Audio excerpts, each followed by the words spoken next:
Hello everyone, it's Simo. We just got some of the hottest The Isle news yet. The Isle developers hosted a question and answer session on the community's Discord, and I gotta say this is really cool of them to do, really just taking questions from people who are wondering how this game's gonna turn out, like you and I. You can imagine there was a lot of questions, and they actually had to cut the answer segment into two portions, and in this video we will be just covering the first portion, and I'll be doing the second one in a later video. So in this stream, we have Dondi, the lead dev, and Paradigm Shift, the new marketing manager, cooking dinner and answering questions assembled from the community. But in this video, we're going to be going over the questions and answers that I think told us the most about the upcoming rebuild. If you want to see the full Q&A, go check out Dondi's Twitch, or I would recommend Ravenous's YouTube channel. I'll put a link to both of them in the description for you guys. Now, Dondi and Paradigm wanted to save the really juicy questions for the next one, but they couldn't help but let a couple of them slip here. Now, the coolest thing is the revelation that elder dinosaurs will be a mechanic in the recode at some point. I thought this idea had been cut from the game, but we can see the new iteration coming as Dondi describes it. Once you become fully grown, and after a certain amount of time, you'll be able to transition into an elder phase where you will become much stronger than any other regular adult. But after a while, you will then grow weak, and if you're able to make it far enough into the elder phase, you will have the option to pass away and earn a permanent trait that will carry on to future playthroughs with that species. Here is the full Dondi clip talking about the elder mechanic. So this was not my idea, which pisses me off because this is a really good idea. Long story short, in the pipeline, that is, everyone likes it, it just hasn't been officially approved. Thank God I'm the boss, I just officially approved this. So there's an elder system that she proposed, which is, after your dinosaur has been an adult for X amount of time, and you fulfill requirements, you become an elder. And an elder, much like all the other dinosaurs, where you know, kind of go up there in the power, elders, big power spike. You are just fucking sick nasty. You are the Jedi amongst the clone troopers. You are a fucking beast. And then over time, that power slowly tapers off. And then you actually become weaker than the average adult dinosaur of your own species. However, the elders have this wonderful ability called shmimimi, which means they lay down, time to go to sleep. They close their eyes, and they don't wake the f back up. Someone tell Colonel Shepard. Yeah, and you get to then take, well, you basically select perks that then transfer into your next life forever. So becoming an elder several times, you get to add more perks onto your dinosaur. So you basically, by living life over and over and over, become the best you that you can possibly be. And as I told Jarrell, I don't remember if she agreed with this, but this was like my executive ruling on if you're an elder and you die, not, hey, I've lived my life and me go nap nap, but if you die, you get nothing because you still fucking died, and I'm not rewarding you for losing. You lose, good day, sir. Exactly. Don't steal physically fingers. But that was her idea. That was really good. She did not agree with the last part. She thought that you all should still get things if you made it to elder and you die. My opinion is fuck you, don't die. You're in the end game. It's important. Welcome to the sun. Yep. You a Jedi in the days of the Empire, bitch. Permadeath. Yep, permadeath. Permadeath would discourage player interaction? No, it's not permadeath. You're dying like anything else. You don't lose everything.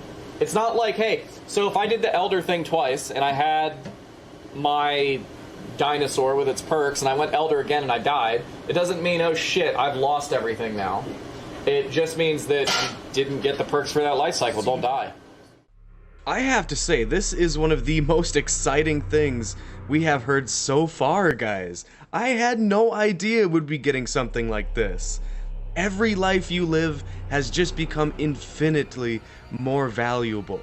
I'm so interested to hear about how these permanent traits will affect gameplay, and maybe they'll elaborate more in part 2, but still here in part 1, the next biggest revelation we have is that the Isle is finally releasing official merchandise with the recode. There will be all types of clothing, sweaters, beanies, duffel bags, I mean even things like canteens and many more concepts, all with incredible art on it, all of which will release with the recode. Oh, wow, that bad. No release date for merch yet. There is no. When the recode is live, the merch will go live. So we will also likely get an official art book in roughly 6 months to a year, a whole new soundtrack that I hope will be in the game when the recode drops. For all of you who hope to get a hypo plushie or a little statue, there is some very preliminary talk of looking into such specialty merchandise. They are moving forward with the wearable merch, but for the other stuff they're focusing on making a respectable product, not just pushing out merch for merch's sake. Now Paradigm Shift seems to be the one in charge of merchandise and has all the details for us. Here's the clip. Hats in the works. Beanies in the works. Pretty much if it's a wearable piece of merch, we have prototypes for it or are working on them. I've said this a million times in the Discord, but the approach with the shirts and everything that's coming out from the merch is that it needs to be good. Alright, let me tell y'all, this is no longer the best Isle design, by the way. Oh, yeah. Tapwing Has put out a ton of shit. yes, and I will say this, there are 2 of them that are cool.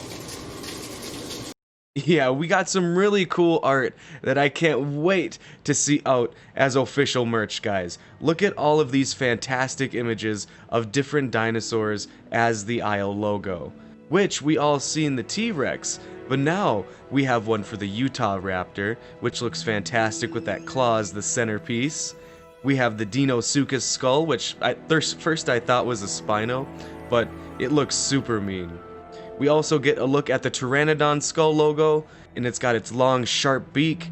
Then we have the Dilophosaurus, which looks positively vicious. And to top it all off, we have a look at the Hypo Giga logo, which looks absolutely terrifying. I have to tell you guys, I can't wait to see these in my thumbnails.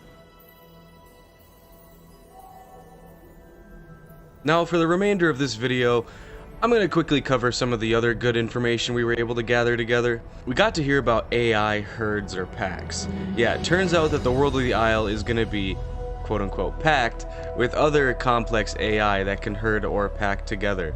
This is some pretty clear progress that the dev team has made. If the world of the Isle is going to have a lot of AI, it may explain why Dondi wants to lower player counts. Not every dinosaur we see is going to be a player anymore. I find this to be very interesting. Theoretically, this could make, going solo a lot easier, especially if you'll be able to pack or join the herd of some of these AI creatures. Then there's also going to be dominance battles. The battles for dominance inside herds or packs will be a thing, confirmed by Kissin' Kitten, a member of the Isle's dev team working on this. So imagine playing as a Utah and challenging the Alpha Utah in the pack for the top spot, or being a Trike or Pachycephalosaurus engaging in a sparring match for dominance of the herd. We will also have a mechanic where we can vote for the leader or vote people out of our groups. Inherited traits are confirmed now too, guys, which is super cool. In the recode, when you are nested, you will inherit traits from your parents such as colors and abilities. So if you have parents that have lived seasoned lives and came through it with a lot of experience and abilities, you will have a much better start to your life. You will be able to see family information, inherited colors, which will be exciting if we're able to unlock ones that are not available by default. And then moving on to night vision here, some of us content creators have speculated something may be happening with night vision, but it does seem the mechanic will remain largely intact. Dondi makes the point that you will still need the ability to be toggled because there will be artificial sources of light such as fires in the distance or maybe a mercenary's flashlight that you wouldn't be able to see if you always had night vision on. We also got a juicy hint that thermal vision might be a thing at some point. Para was kind enough to let that slip for us. And we also got some clarity on scent. The scent system is currently totally being overhauled, and the end result is not yet totally clear even to the developers. Dondi said they wanted to do away with the neon glow style of the current scent mechanic and go with something much more aesthetically pleasing and easier to follow. Now I know a lot of people are going to be excited about this one. Sleeping is confirmed, at least to a degree. It seems the devs have been working on some sort of sleep mechanic. We don't know much of anything about it now, besides the fact that it's currently being figured out. Trample damage too is definitely confirmed at this point. While it never got addressed directly, Dondi often hinted at a very unforgiving trample system that would affect smaller creatures being stepped on by larger creatures. From what was said, it sounded like if the weight classes are hugely separated, trample damage could result in an instant death for the smaller creature. Now, this is also very interesting. A lot of us older Isle players have definitely missed caves being a thing. Dondi said the caves will be making a comeback on the new maps. To what degree, though, we don't really get any clarification.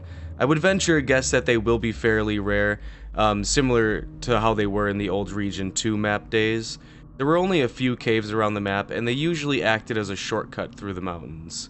Speaking of map changes, Paradigm Shift helped us figure out that there may be some sort of dynamic changes in the map, such as rivers drying up. This is a hint of something I have really been hoping for, and while it was sort of a soft leak, I hope we hear more about it soon. And guys, I think that's really going to be about it for the major discoveries. For the first portion of this Q&A, I will have the second part out as soon as it is done to make sure you guys get the most up-to-date information. So make sure to subscribe so you don't miss it. Thanks for watching, guys. I'll see you all in the next video. Peace.